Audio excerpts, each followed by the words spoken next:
Hey everyone, welcome back to the channel. Today we are diving headfirst into the twisted world of recent horror, and let me tell you, we are going deep into the stalks of terror with the brand new 2025 release Clown in a Cornfield. If you've been following the buzz, then you know that this one has promised some serious scares, and after watching it, I have got a few questions and a few things to say, so grab your popcorn guys. So what is the premise of Clown in a Cornfield? Well, it's based on the popular young adult novel by Adam Cesare. It's a fresh take on the killer clown trope, moving beyond just random chaos into something more, let's just say, organized. Now, personally, I am a big fan of horror that uses a familiar setting like a small town that then twists into a nightmare. And let's just be honest, clowns are already creepy.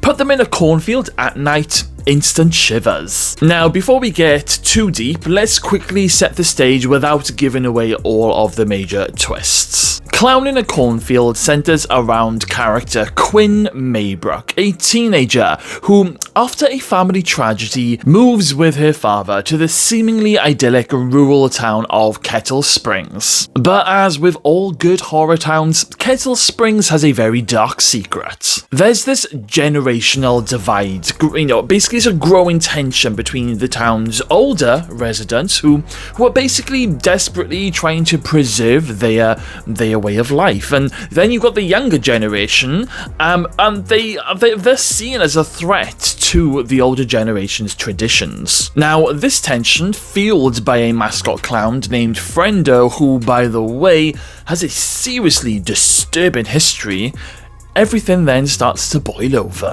When a group of teenagers push back against the town's conservative elders, things escalate rapidly. And I mean rapidly, because very soon, Quinn and her new friends, they find themselves targets of a brutal, clown-masked rampage hunting through the cornfields and into the town itself. It is a fight for survival against a very unsettling, organized group of terrors. Now, the film really leans into the idea of us versus them with a violent, clown-faced twist. And after doing my trailer reaction on this channel a little while back, I had my own idea about what this movie was going to be about, and I thought it was going to be basically a storyline about a dead killer clown coming back to life and killing everyone in the hometown. A little bit like, Jason Voorhees and Freddy Krueger. But I was so wrong, and if you think that one killer clown is bad, wait until you see just how many killer clowns are in this movie. Okay, let's quickly talk about the strengths of this movie, because despite some of its flaws,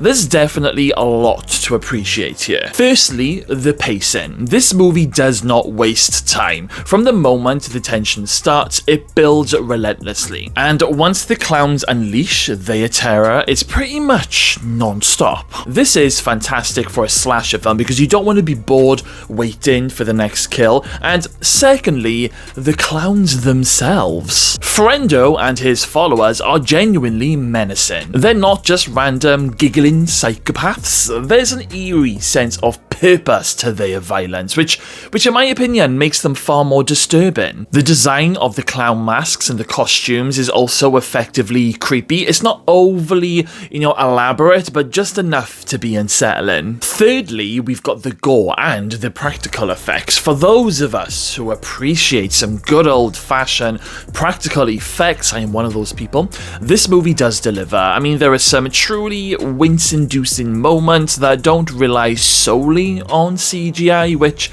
is always a plus in my book for horror. And fourthly, the social commentary, which really surprised me, because while it is a slasher at heart, Clown in a Cornfield subtly, sometimes not so subtly, explores themes of generational conflict, small-town extremism, and the dangers of clinging too tightly to the past. And in my opinion, this gave the film a bit more depth than your average huge hack and slash, making you think even as you're gripping, you're thinking about everything while gripping onto your seat. In fact, this film was giving me very similar vibes to Thanksgiving, so if you loved Thanksgiving, then you're gonna love this movie. Oh, and there's also a really lush little gay love storyline thrown into this slasher, which instantly just goes up in my estimations. Now, of course, no movie is perfect, and Clown in a Cornfield definitely had some areas where it could have shined a little bit brighter. My main critique would be the character development. Now, while Quinn is a solid final girl, in fact, she's probably one of my favourite new final girls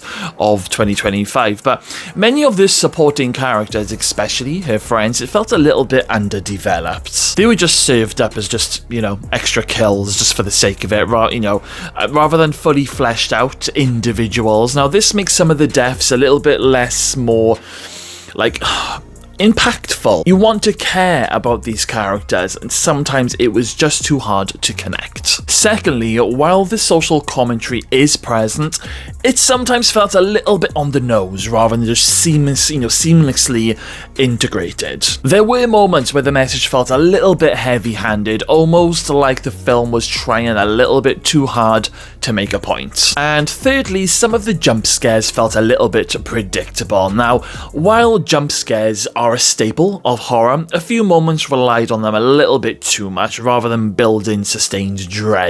After a while, you could almost anticipate when one was coming. And just one more thing, just on the slightly negative side, without giving too much away, I felt that the resolution of the conflict, particularly regarding the motivation behind the clown's actions, I felt it just could have been explored with a bit more nuance. It just felt a little bit rushed, and I think that there was potential for an even more chilling explanation. Saying that, I did love the third act of this movie. It's just more of a personal preference. Now, despite its shortcomings, there were definitely some standout moments and performances that really do deserve a shout out. The moment where Quinn, first encounters the clowns in the cornfield is incredibly intense. I think the visuals of the cornfield at night, those scenes were expertly used to create a sense of claustrophobia and vulnerability. It gets you thinking that if you're